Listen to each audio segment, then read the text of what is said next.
Então, meus irmãos gaúchos, a primeira coisa que eu devo dizer a vocês é: não é pecado derramar lágrimas nesse momento.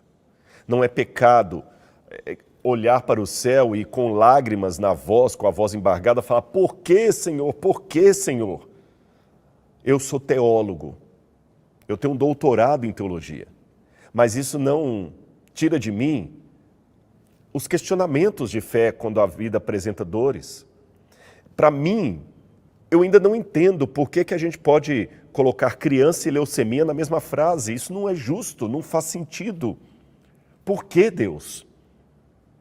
Uma das tragédias que eu vi no Rio Grande do Sul lá era de uma família que estava no barco e parece que a menininha estava com alguém no barco, um adulto, e ela viu um boiando e falou assim: ah, passa ali, eu quero pegar aquela bonequinha. Eles pensavam que era um brinquedo flutuando e era um corpo de um bebê. Por que, Deus? Por que, Deus? Mas, por favor, meus irmãos do Rio Grande, entreguem a vida de vocês nas mãos de Deus, porque Ele vai operar. De que maneira? Eu ainda não sei, mas Ele vai operar, porque Ele operou na minha vida. Deus vai operar. Mesmo que Ele não livre agora da tragédia, Deus vai atuar. E entre uma pergunta e outra, existe um outro elemento fundamental. Onde estou eu? Eu lembro de uma charge daquelas de jornal, onde tinha um tigrezinho, era um tigre com um menininho ali sempre. E o tigre conversando com o menino, e o menino perguntava para o tigre assim: às vezes, você não fica perguntando onde está Deus nas tragédias? E o tigre perguntou: eu não. E o menino: por quê? Eu tenho medo que ele faça a mesma pergunta de volta. Quando eu pergunto onde estava Deus nas tragédias do Rio Grande do Sul, eu também pergunto: onde está o Rodrigo nesse momento? Portanto, meu amigo, você que está agora comigo aí, ao invés de perguntar onde está Deus em tudo isso, vamos perguntar onde é que estamos nós em tudo isso. Nós podemos fazer alguma coisa. Quem é o responsável? Bom, uma vez, Jesus contou a parábola do joio e do trigo. E uma coisa muito horrível aconteceu na agricultura de um homem. E naquela época bíblica, perder a sua agricultura era uma tragédia semelhante ao que está acontecendo no Rio Grande do Sul. Perder a agricultura era perder tudo, porque você não teria alimento para o próximo ano. E alguém teve a tragédia de ter o seu campo de trigo plantado com joio. O joio, além de danificar o trigo, misturar a plantação, ele complicava. E o homem falou assim: não, vamos deixar os dois crescerem, porque no dia da colheita eles vão poder separar um do outro. Mesmo assim haverá um prejuízo, porque agora eu não tenho mais 100% de trigo, uma boa parte é joio. Aí a parábola termina com essa nota aqui. Ele, porém, respondeu: um inimigo fez isso. Então a primeira resposta que eu posso dar sobre o que aconteceu no Rio Grande é: um inimigo fez isso. E como é que Deus age nessas horas? Eu quero ler mais uma passagem para vocês, João capítulo 9, versículos 1 e 2, porque a gente sempre fica procurando um responsável. Quem fez isso? De quem é a culpa? Queremos alguém para culpar. João capítulo 9, versículos 1 e 2 diz assim: enquanto Jesus caminhava, viu um homem cego de nascença. E os seus discípulos perguntaram: mestre, quem pecou para que esse homem nascesse cego? Ele ou os pais dele? Olha, a gente sempre quer achar um culpado. Muita gente está assim: é o governo, é o descaso com as questões públicas, é o político, não, é o próprio povo que joga lixo nos bueiros, por isso que o bueiro encheu, é a ganância do homem que construiu. A gente sempre quer encontrar um culpado. Mas eu pergunto a você, por mais que talvez existam pessoas que não cumpriram sua parte e participaram na tragédia, ainda que a irresponsabilidade de alguns possa ser um dado real, agora, nesse momento, é dessa discussão que nós precisamos? Raciocine comigo. Nós precisamos disso agora, de achar culpados? Não, nós precisamos fazer alguma coisa. Quero propor uma coisa para você agora. você vai ter duas maneiras de ajudar juntamente comigo aqui. Eu também estou dando recursos próprios meus. Não estou fazendo caridade com o chapéu do outro, não. Se você adquirir o Bíblia Comentada agora, não é propaganda, eu expliquei isso antes, mas vou repetir, eu não teria coragem de fazer marketing em cima da tragédia. Isso aqui não é promoção de supermercado. Compre um, leve dois, tá certo? Não é promoção de supermercado. Há pessoas que estão perdendo tudo nesse momento. Mas se você agora adquirir o Bíblia Comentada, nós vamos reverter os recursos do Bíblia Comentada para o Rio Grande do Sul. Então, depois que essa live terminar, clique no link que já está aqui nesse vídeo e adquira o Bíblia Comentada, tá certo? Veja, quando eu comecei o Bíblia Comentada, eu chamei as pessoas, vamos fazer o Bíblia Comentada para construir um museu? Vocês acreditaram, mais de 30 mil alunos entraram, depois já subiu para 40 mil, e graças aos alunos do Bíblia Comentada, nós construímos boa parte desse museu aqui, além dos doadores que nos ajudaram. Então você confiou, eu agradeço, porque quando eu lancei isso lá atrás, você acreditou na minha palavra, adquiriu Bíblia Comentada, adquiriu o conhecimento bíblico e olha o resultado aqui. Agora eu quero que você adquira, porque nós vamos mandar recursos para o Rio Grande do Sul através da ADRA. Aí a segunda maneira que você tem de ajudar, eu vou pedir agora o David para colocar o Pix aqui, o Pix da ADRA, tá certo? ADRA. Essa assistência é uma agência internacional, sem fins lucrativos, é uma ONG, e ela está em pé de igualdade com Médicos Sem Fronteira, Cruz Vermelha. Ela vai em países de guerra, em todos os lugares, ela está atuando em vários países ao redor do mundo. E agora nós tivemos uma situação de crise aqui. Então a ADRA vai nos ajudar a fazer com que esses recursos cheguem nas mãos certas, tá bom? Fazendo um Pix de qualquer valor nessa informação que aparece aí para você, tá certo? Tá certo? Você pode fazer agora ou esperar daqui a pouquinho. E eu estou na Bíblia mostrando que a gente sempre quer buscar um culpado. É igual os judeus ali com Jesus. Mestre, quem pecou para ele nascer cego? Ele ou os pais dele? Olha a resposta de Jesus. Preste atenção. Nem ele pecou, nem os pais dele. Mas isso aconteceu para que nele se manifestassem as obras de Deus. Veja bem, quem pecou para que o Rio Grande do Sul tivesse essa tragédia? Os políticos ou o povo? Eu digo aqui nesse momento, não é questão de falar quem pecou, se foi o povo ou se foram os políticos. Eu vou dizer que talvez isso aconteceu no Rio Grande do Sul para que se manifestasse ali a glória de Deus. Como? Como, Rodrigo, poderia manifestar a glória de Deus nessa tragédia? Vou falar a você como. Se talvez não tivesse acontecido o que aconteceu no Rio Grande do Sul, nós estaríamos agora apenas recebendo ataques e fazendo ataques na internet aí, de um lado contra o outro, por causa de uma coisa que aconteceu, por causa de outra coisa que não aconteceu, que deveria estar. E agora, a minha preocupação maior é com o meu irmão que está precisando de mim. Eu não estou gastando aqui a minha saliva para atacar uma coisa ou outra, ou denunciar outra. Eu estou gastando para ajudar, fazendo o que o Cristo mandou fazer. Jesus não falou, o resumo da lei é denunciar os pecados, não. É amar a Deus sobre todas as coisas e ao próximo como a si mesmo. Não estou dizendo que nós devamos ser covardes, isentos e não denunciar crimes quando acontecem, pecados quando acontecem. Devemos sim. A Bíblia fala, se o pecador estiver pecando e você não o advertir do seu pecado, você também vai pagar junto com ele. Isso é bíblico. Porém, também é bíblico que existe a hora certa de fazer denúncia e a hora certa de simplesmente ajudar alguém. Agora, como é que Deus age na história, Rodrigo? Deus simplesmente deixa acontecer? Às vezes a pessoa tem a ideia de Deus lutando contra o mal como se fosse um jogo de damas. Eu já vi isso até na cena de um livro, mas eu não concordo com essa ilustração. Deus de um lado e o diabo do outro jogando damas ali para quem vai ganhar fica com a terra. Não é bem assim. Eu digo que na vida nós temos um jogo como se fosse um jogo de ludo. Você conhece o jogo de ludo? Se não, eu vou descrever como é o jogo de ludo. O jogo de ludo é um jogo de mesa onde 4 jogadores jogam ao mesmo tempo. Xadrez e dama são 2 jogadores. O ludo são 4 jogadores.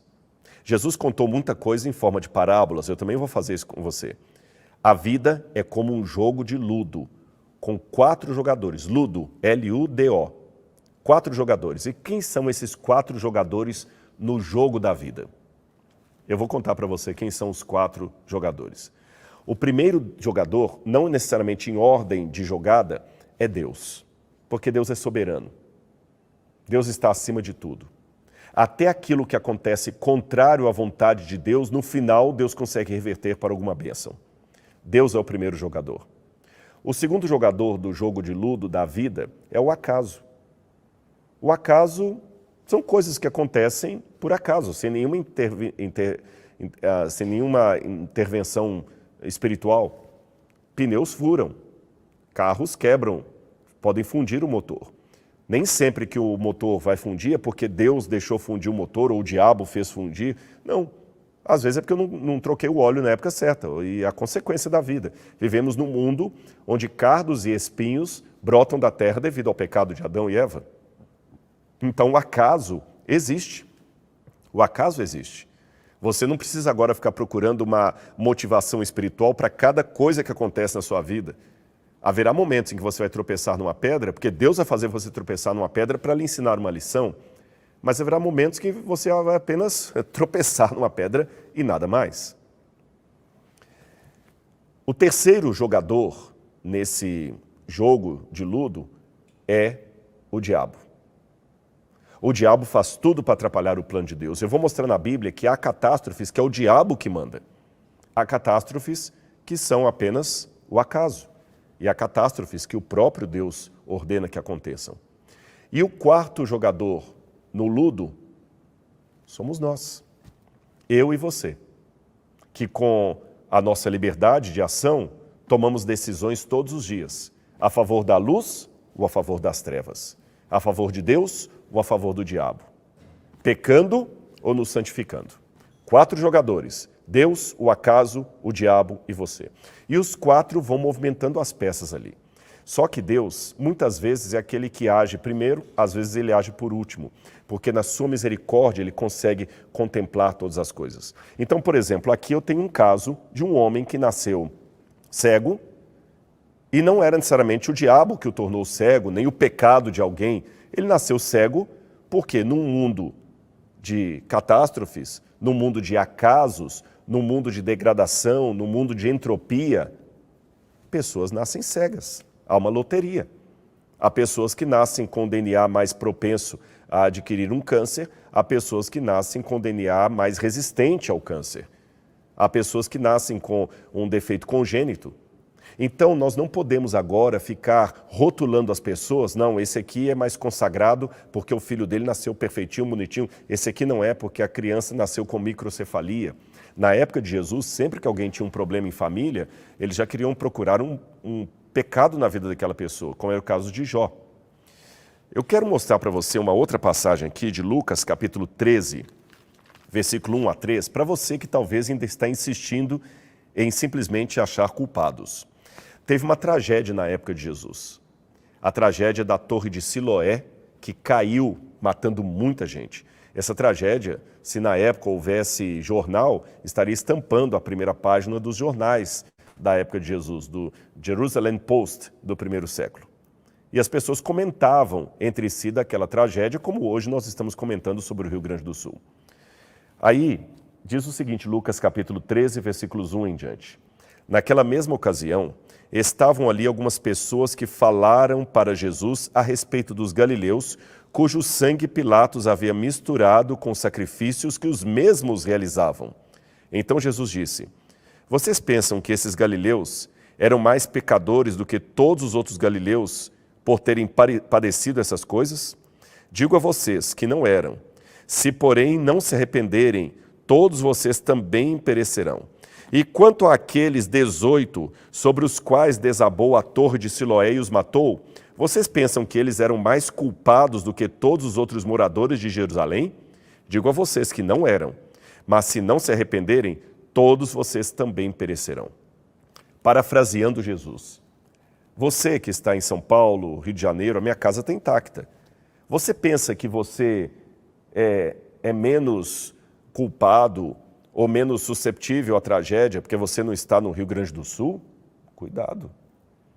Que o que aconteceu de lá sirva de alerta para você.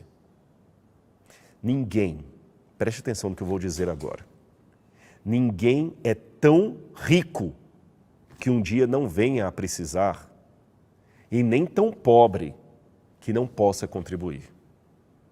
É por isso que eu vou pedir de novo, pessoal, coloca aqui o Pix da Adra, tá certo? Coloca aqui, eu vou enfatizar, tem muita gente entrando. Repito, não pense que você... Hoje, graças a Deus, a minha casa está intacta. Eu vou sair daqui, eu vou dormir num colchão, não tem água na minha casa. Mas amanhã pode ser a minha casa inundada. Tá certo? Ah, eu estou pobre, eu estou desempregado, eu estou sem condição. Não, ninguém está tão pobre que não possa contribuir com o seu semelhante. Deixa eu contar uma historinha para vocês. Preste atenção nessa história. É uma lenda medieval, mas ela é muito válida e significativa para o que está acontecendo hoje. Você sabe que durante a Idade Média havia uma busca frenética por relíquias sagradas na Terra Santa, especialmente durante o período das Cruzadas. Muitos cavaleiros templários queriam ir para Jerusalém em busca de um pedaço do osso de um santo, do dente de outro santo, do cabelo de outro santo. E a Europa foi inundada de relíquias sagradas vindas de lá, da Terra Santa. E dizem que a relíquia sagrada mais procurada, mais cobiçada, era o famoso Santo Graal, o cálice sagrado, aquele copo que, segundo a tradição, tocou nos lábios do Salvador na noite em que ele fora traído. E todos queriam achar o cálice sagrado. E uma lenda medieval, em forma de poema, conta de um rei que queria buscar o cálice sagrado. Então ele saiu do seu feudo, a porta elevadiça desceu, e ele cavalgou com seu cavalo puro sangue e mais um grupo de soldados que ele tinha ali, para encontrar-se com um outro exército que estava adiante, para juntos irem à Terra Santa procurar o cálice sagrado. E quando ele e os seus homens cavalgaram alguns quilômetros depois do seu castelo, havia um riacho, e ele viu um leproso. E aquele leproso, desesperado com um copo velho na mão, falava assim: Senhor, Senhor, por favor, Senhor, um pouco d'água por amor ao céu. Aquele cavaleiro medieval olhou para o leproso, viu o riacho e ele entendeu a situação. Porque, por ser um leproso, aquele homem não poderia tocar na água, senão ele seria morto. Havia um medo muito grande da contaminação pela lepra naquela ocasião. Então ele dependia da boa vontade de alguém que, passando ali, pudesse pegar o seu copo, pegar um pouco d'água e entregar para ele beber. Mas aquele cavaleiro andante estava com os seus soldados ali e o outro exército estava esperando num outro feudo vizinho. Ele não podia perder tempo, ele não podia se atrasar, senão ele perderia a caravana. E ele pensou: no meu castelo tem muita gente que pode fazer alguma coisa por esse leproso. Não, desculpe, meu amigo, agora eu não posso, estou com pressa. E cavalgou, cavalgou, cavalgou, deixando aquela nuvem de poeira para trás, e o leproso, com o copo caído no chão, clamando: mas eu estou com sede. A história, ou a lenda, conta que o cavaleiro templário foi para Jerusalém, e lá ele batalhou, sofreu na mão dos muçulmanos, de exércitos muçulmanos, os soldados dele morreram, os que foram com ele morreram, ele perdeu tudo e anos depois ele ficou preso numa masmorra, conseguiu se libertar, ficou magro, os seus cabelos se tornaram brancos, a sua barba cresceu de maneira desgrenhada, ele perdera o seu anel com uma pedra preciosa, perdera tudo, não sobrara nada para ele, exceto um cavalo velho que ele havia arrumado e o seu velho castelo, que a essa altura já estava abandonado. Anos haviam se passado e certamente não teria mais ninguém lá no castelo. Aí a história mostra aquele cavaleiro andante voltando, o cavalo lento, não era mais aquele corcel puro sangue com o qual ele saíra, ele desanimado, tentando ver se pelo menos poderia morrer no castelo que lhe sobrara. E quando ele volta, vendo ao longe o seu feudo, de fato abandonado, ele passa pela floresta. E, para surpresa dele, quem ainda estava vivo ali? Isso mesmo que você respondeu, o leproso. bem mais envelhecido. A doença havia tomado mais conta dos seus braços, ele mal conseguia empunhar o copo aqui. E com a voz trêmula, ele pediu: Senhor, não tem ninguém no castelo para me ajudar e eu tenho sede. Um pouco d'água, por amor ao céu. Aquele cavaleiro, simplesmente agora, sem a pressa, desce do seu cavalo e pega o copo da mão do leproso. Copo velho, enferrujado. E quando ele leva o copo na água, o milagre acontece. Um brilho celestial ocorre. E quando ele assusta, que ele vê, o copo vai se transformando, e o copo não era mais um caneco velho enferrujado, mas era o próprio cálice sagrado, o santo graal, que ele tanto buscara. E o leproso não era mais um leproso, mas a figura reluzente do próprio Filho de Deus. Eu sei que essa é uma lenda medieval, mas ela traz uma reflexão para nós hoje. Há muitos que buscam longe o que está perto. Será que eu estou falando nessa noite para alguém que está lutando contra a depressão? Eu já tive depressão severa. Quer um remédio muito bom para a depressão? Torne-se útil a alguém. Eu estou falando nessa noite para alguém que está com um problema familiar terrível. Está lutando contra uma doença, está lutando... Não importa qual o seu problema, eu respeito a sua dor e o seu problema. E cá para nós, falar de sofrimento para sofrimento, estamos no mesmo time. Porque eu tenho uma história de vida com tantas dores, com tanto sofrimento, com tanta depressão, com tantos erros, que faria você chorar. Mas eu aprendi uma coisa, meu irmão. Não torne o seu problema um filho único mimado. Se você fizer isso, o seu problema vai dominar você. Ele vai escravizar você. Você não vai ter olhos para fazer nada, porque você está por demais preso ao seu problema. Eu conheço pessoas que lutam com uma dor emocional e nunca conseguem sair daquilo, porque quando você oferece a oportunidade dele ser útil a alguém, falar: eu não dou conta, eu não consigo. Não consegue ou está por demais gravitando em torno do seu próprio umbigo, da sua própria dor, do seu próprio problema. Eu, Rodrigo Silva, que você tanto assiste na internet, já passei por maus bocados. E uma das coisas que a graça de Deus permitiu chegar a mim para me dar libertação e vitória, foi procurar ser útil a alguém. E é no momento que você está com mais angústia que você pode ser mais útil a alguém. Eu tenho certeza que tem muita mãe que está me assistindo agora que quando perdeu o filho num acidente, conseguiu conforto para o luto do seu filho quando ela foi ser solidária com outras mães que perderam filhos igual a ela. Eu conheço muitas pessoas que conseguiram conforto para lutar contra o câncer quando se uniram a outras pessoas que estavam lutando com o mesmo câncer.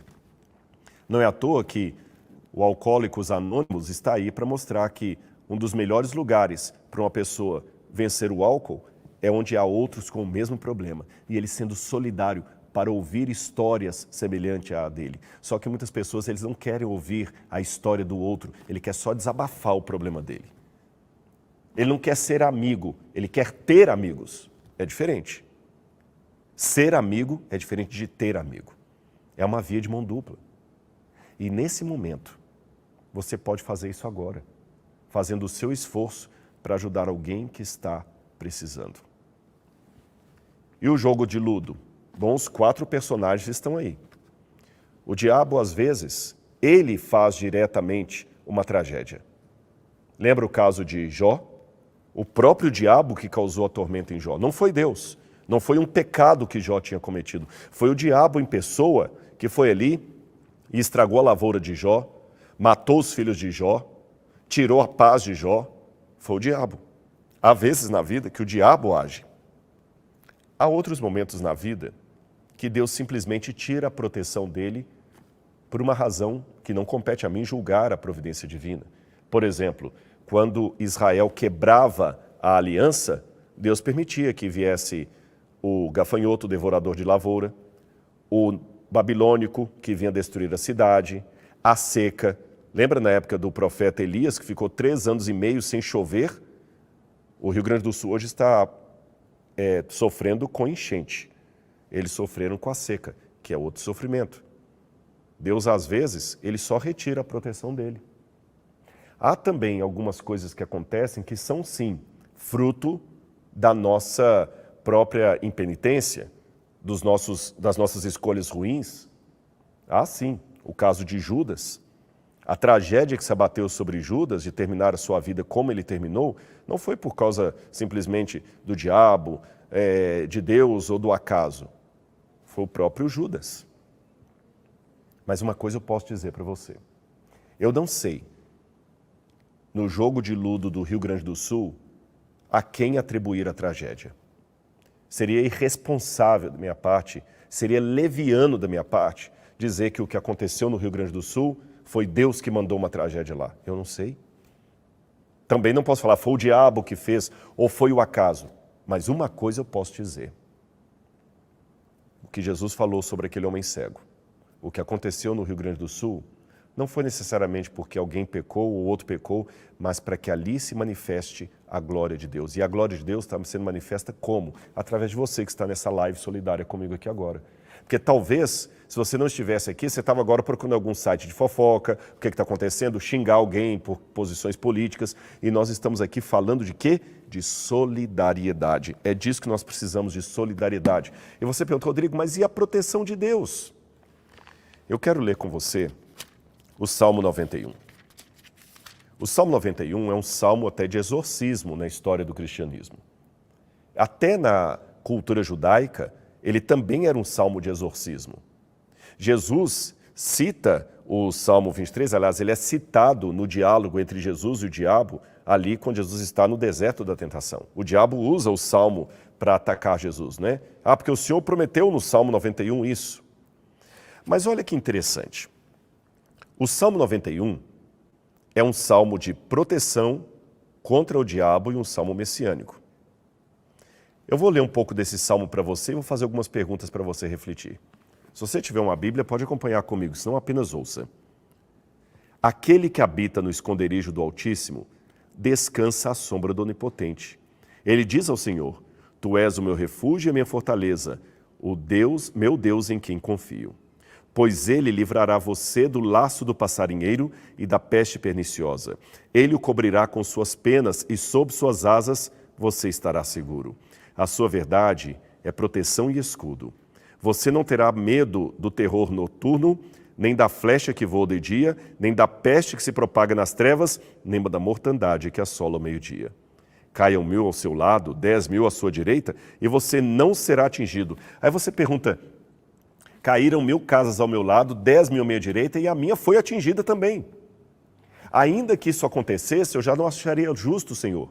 Por que meu vizinho vai sofrer, o outro vizinho vai sofrer, ou isso vai poupar somente a mim?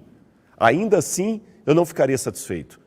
Mas todas as casas caíram, inclusive a minha. Você talvez está perguntando isso. Somente com seus olhos você contemplará e verá o castigo dos ímpios. Você fala, Senhor, eu também estou sendo punido, então, na verdade, eu sou um dos ímpios? Vamos continuar. Você disse, o Senhor é meu refúgio, você fez do Altíssimo a sua morada, mal nenhum lhe sucederá, praga nenhuma chegará à sua tenda. Porque aos seus anjos ele dará ordens a seu respeito, para que guardem você em todos os seus caminhos. Foi isso que o diabo falou com Jesus. A leitura rápida do Salmo leva as pessoas a uma compreensão errada, que foi aquela mesma que Lúcifer intentou contra Jesus no deserto. E qual seria essa compreensão errada? A compreensão errada é justamente achar que o Salmo 91 é um salvo-conduto contra todos os problemas. Ou seja, quem está em Deus não vai ter problema nenhum. Ele não vai ter doença, ele não vai ter nada, porque o Salmo falou, vão cair 1000 ao seu lado, 10.000 à sua direita. Ou seja, eu posso estar em meio a uma guerra nuclear que não vai acontecer nada comigo. Se eu estivesse em Nagasaki e Hiroshima, eu seria o único sobrevivente. Não é isto que o Salmo está prometendo. E sabe por que eu sei que não é isso que o Salmo está prometendo? Porque não foi isso que aconteceu com Jesus. Jesus, quando 2 ladrões foram crucificados, caiam 1.000 ao teu lado, 10.000 à tua direita, Jesus também foi crucificado junto com eles. Jesus não foi poupado. A seta que voa no meio das trevas e a mortandade que assola ao meio-dia, a seta feriu Jesus. O lado de Jesus foi perfurado pela lança do soldado romano. Os seus pregos, aqui nós temos prego de crucifixão na coleção do museu, quem vier aqui vai poder ver. Os pregos de crucifixão semelhantes aos que nós temos aqui, que são originais, aliás, eles estão bem ali, eles rasgaram as mãos de Jesus. Eu tenho aqui plantado no Museu do NASP uma árvore que a gente trouxe do Oriente Médio, chamada Spina Christi. E provavelmente, do ponto de vista arqueológico e botânico, seria a árvore que ajudou a terceira coroa de espinhos de Jesus, da mesma família, vocês entendem? Da mesma família dessa Spina Christi. E os espinhos são desse tamanho. O Salmo 91 aparentemente não se cumpriu na vida de Jesus, porque ele foi traído. Jesus passou a noite toda orando ao Pai para escolher os 12 apóstolos e veio Judas no meio deles. Será que a oração falhou? Jesus tinha o poder de expulsar demônios, mas ele não conseguiu impedir o demônio de usar soldados romanos para o crucificarem. Ele foi cuspido. Onde está o Salmo 91 na vida de Jesus? O segredo e a correta interpretação do Salmo 91 está no verso 14 em diante, no verso 13 em diante. Você pisará o leão e a cobra, com os pés esmagará o leãozinho e a serpente. Lembra da promessa que Deus fez a Eva lá no Jardim do Éden, depois do pecado, a respeito de um descendente dela que ia esmagar a cabeça da serpente? Lembra disso? Deus falou lá no Éden para a serpente, eu vou botar inimizade entre a sua descendência, a serpente, e o descendente da mulher. Você vai ferir o calcanhar dele, mas ele vai te esmagar a cabeça. Opa, espera. O Messias vai esmagar a cabeça da serpente, mas não sem antes a serpente ferir o calcanhar do Messias. Percebeu o jogo? Então, quando o mal for derrotado de uma vez para todos, aqueles que estiverem em Deus triunfarão. Não chegará mais sobre eles a tormenta, não chegará mais sobre eles a inundação, não chegará mais sobre eles o luto, nem a morte, nem nada, porque eles vencerão o mal de uma vez por todas.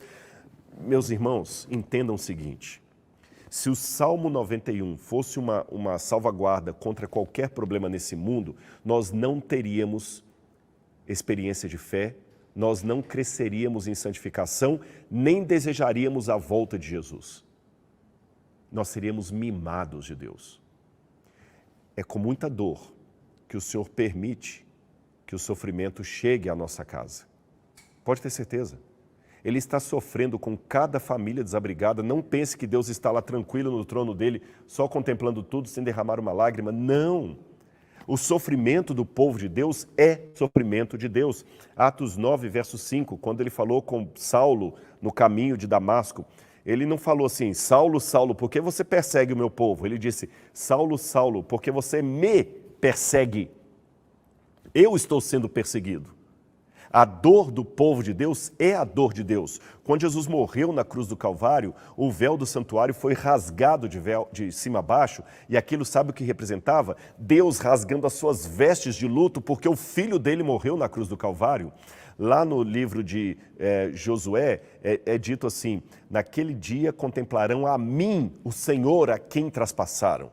Então Deus também está sendo ferido, machucado em cada criança, em cada vida que foi perdida nessa tragédia. Deus também está sofrendo em cada pessoa que está desabrigada. Acredite nisso. Eu rasgo meu diploma de teologia se eu estiver errado no que eu estou falando. Deus sofre com vocês. Deus sofre com cada um de nós. Quando eu estava com meu sofrimento, lágrimas descendo, Deus estava chorando junto comigo. Hoje, não sou eu que estou passando pela provação, mas pode ser amanhã. E ontem fui eu. Talvez enquanto ontem eu estava sofrendo na minha luta espiritual, dos meus problemas emocionais, muita gente que hoje está perdendo a casa estava comemorando um aniversário, enquanto eu estava chorando com depressão numa clínica de tratamento. Talvez na mesma noite. Eu estava numa clínica chorando, não vendo solução para os meus problemas, e alguém estava comemorando um aniversário. Hoje, eu não estou chorando, mas aquele que comemorou o aniversário está perdendo tudo. Essa é a vida. Hoje sou eu, amanhã é você, mas nós não podemos nos sentir melhores do que ninguém porque o outro está sofrendo e não eu. Eu tenho que aproveitar a tragédia do outro para cumprir na minha vida o que Jesus mandou, solidariedade.